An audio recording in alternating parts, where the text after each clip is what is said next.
देखिए, आज हम आपके सामने हैं कि एक महत्वपूर्ण सवाल को लेकर कि जब आप कोर्ट मैरिज करने जाते हैं तो जज प्राय क्या सवाल पूछते हैं और उसके लिए क्या प्रक्रिया है जो हम कोर्ट में जाएं और जिसके लिए हम पूरी तैयारी करके शादी के लिए जाएं। देखिए, जहां भारत के अंदर अगर हम मैरिज की बात करते हैं तो अगर हम कोर्ट मैरिज की बात करते हैं तो उसे प्राय लव मैरिज भी कहा जाता है। अब इसके करने के बहुत सारे तरीके हैं, जैसे कि लोगों में भ्रांतियां हैं कि जो कोर्ट मैरिज है उसमें जाकर आपके सामने आपसे बहुत ज़्यादा टीके सवाल किए जाएंगे, आपके बैकग्राउंड के बारे में सवाल किए जाएंगे, आपके घर पर नोटिस भेजा जाएगा। तो ये चीज़ें नहीं हैं, क्योंकि जैसे कि हम उत्तर भारत के अंदर आर्य समाज मैरिज की बात करते हैं तो प्राय आर्य समाज मैरिज करने के बाद में उस मैरिज का रजिस्ट्रेशन होता है।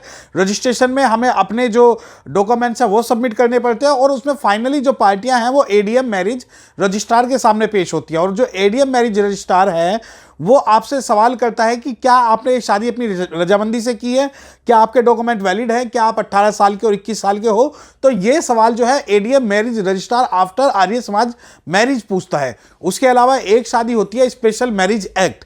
स्पेशल मैरिज एक्ट के अंदर में जो जो डिफरेंट रिलीजियन पार्टीज होती है उनके लिए स्पेशल मैरिज एक्ट बनाया गया है। सपोज एक व्यक्ति हिंदू है और दूसरा जो है क्रिश्चियन है या मुस्लिम है, तो वो स्पेशल मैरिज एक्ट के तहत में शादी करेंगे। और जब हम स्पेशल मैरिज एक्ट की जो पिटीशन फाइल करते हैं, उस पिटीशन को फाइल करने के बाद में जब हम जज साहब के सामने जाते हैं तो वहां भी मुख्यतः 3-4 बातें जज साहब पूछते हैं। पहली बात ये कि आपकी एज सही है या नहीं है।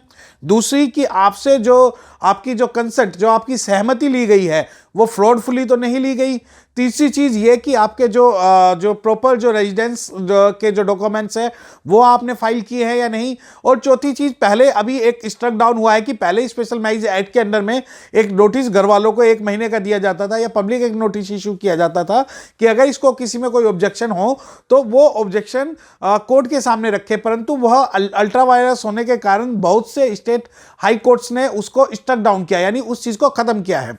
तो जब हम स्पेशल मैरिज एक्ट के अंडर में जाते हैं तो वहां पर नोटिस का प्रावधान होता है और उसको अब जो कंसीडर नहीं हो रहा है। और जब हम लव मैरिज या कोर्ट मैरिज में कहीं पे भी जाएंगे तो उसके बैकग्राउंड के बारे में जज नहीं पूछ सकता, आपकी कंसेंट फ्री है या नहीं, सिर्फ आपकी सहमति जो है वो किस प्रकार ली गई है इस बारे में और आपके डॉक्यूमेंट्स के बारे में ही सवाल पूछे जाते हैं। इसके अलावा कोई सवाल लव मैरिज के दौरान या कोर्ट मैरिज के दौरान नहीं होता।